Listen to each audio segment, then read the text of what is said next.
Deməli, Azərbaycan pandemiyadan əvvəl çox mühüm addımlar atmışdı ki, rəqəmsal inkişafa. İlk öncə elə ASAN-ın özündə innovativ texnologiyaların tətbiqi, insan faktorunun azalması, daha çox rəqəmsal platformalardan müraciət və s. və bu dövlətin prioritetidir və ölkə rəhbərliyinin əsas prioritetlərindən biri idi. Pandemiya dövründə əksər həm dövlət qurumları, həm şirkətlər bu prosesdə daha geniş addımlar atmağa məcbur oldular və bildiyiniz kimi biz bundan əvvəl, yəni ki, taksi xidmətinə ya yemək sifarişinə onlayn müraciət etmirdiksə, yəni ki, o pandemiya dövründə biz bunu daha geniş yaşamağa başladıq. Hətta o xüsusi icazələr sistemi, SMS icazə platformasından da belki bizim bir təcrübəmiz var, bölüşmək istəyərdim. Bir sıra sahibkarlar Azərbaycanda məcbur oldular qalsınlar, xarici sahibkarlar. Çünki onlar, yəni ki, Azərbaycandan uça bilmədilər pandemiya dövründə, karantin rejimində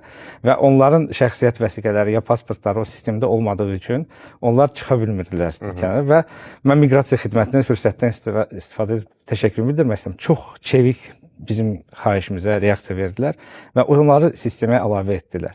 Və bu bizim dövlətin rəqəmsal iqtisadiyyatına hazırlığını nümayiş edir.